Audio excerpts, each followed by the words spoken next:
Hukum yang pertama adalah hukum nun sakinah dan tanwin. Apakah yang dimaksudkan dengan nun sakinah? Nun sakinah adalah huruf nun tidak berbaris dan bertanda mati atau sukun.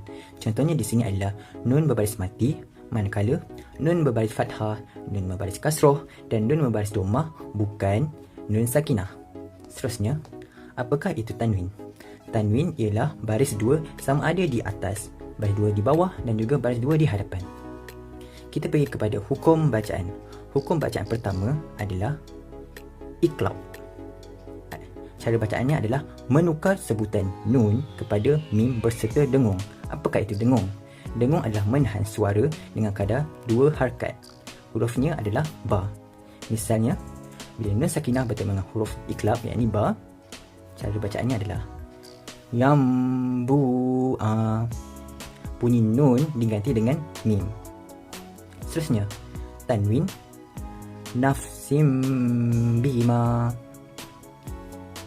Seterusnya, hukum bacaan yang kedua adalah izhar khalqi. Cara bacaannya adalah bunyi nun disebut dengan jelas dan nyata.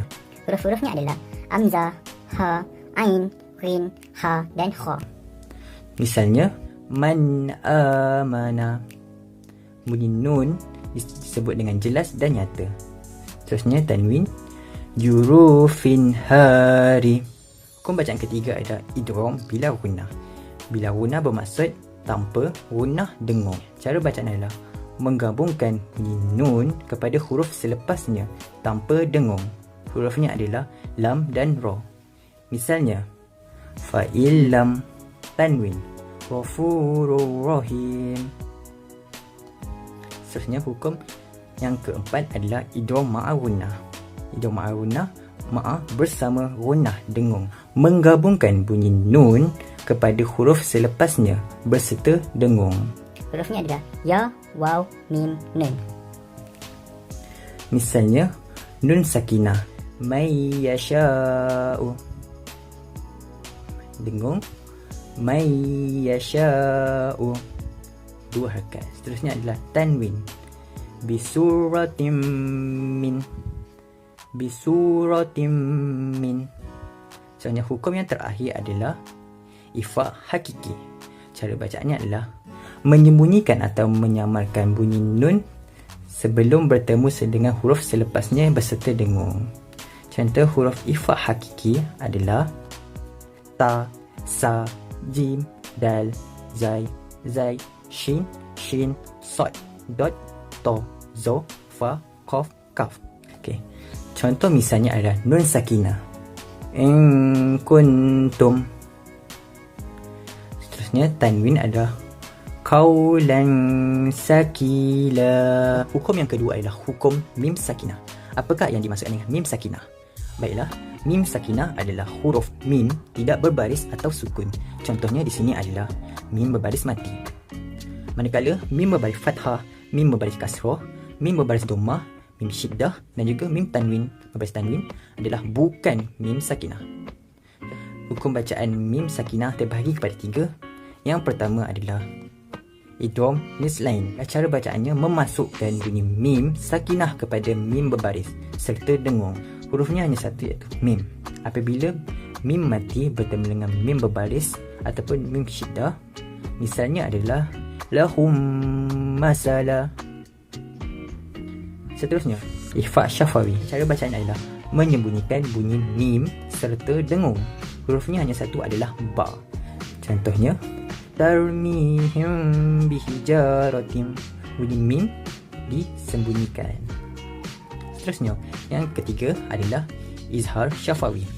Izhar syafawi, cara bacaannya adalah bunyi mim disebut dengan jelas tanpa dengung. Hurufnya ada 28 huruf hijaiyah kecuali huruf mim dan juga huruf ba. Ini adalah huruf alif, ta, sa, jim, ha, ha, dal, zai, ro, zai, shin, shin, sod, dot, to, zo, ain, ghin, fa, qaf, kaf, lam, nun, waw, ha, ya. Okey, contohnya misal di sini adalah huruf mim mati bertemu dengan sin. Solatihim sahun. Bunyi mim disebut dengan jelas.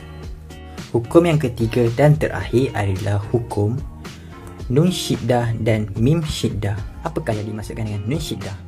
Nun syiddah adalah huruf nun yang mempunyai tanda syaddah. Contohnya di sini adalah nun berbaris syaddah. Contohnya apa yang dimaksudkan dengan mim syiddah? Mim syiddah adalah huruf mim yang mempunyai tanda syaddah. Contohnya di sini adalah mim berbaris syaddah. Hukum bacaan. Terdapat satu hukum bacaan untuk nun syiddah dan juga mim syiddah, iaitu wajibu gunnah. Kita tahu gunnah adalah dengung. Wajib dengung dengan kadar 2 harakat. Kita lihat di sini nun syiddah. Contohnya di sini adalah misalnya yang pertama al-jannatu, dengung dengan kadar 2 harakat. Yang kedua annahum, dan yang terakhir adalah an-nasu. Selanjutnya kita pergi pada mim syiddah. Misalnya yang pertama adalah summa, yang kedua lamma, dan yang terakhir adalah amma. Baiklah, itu sahaja. Sekian, terima kasih.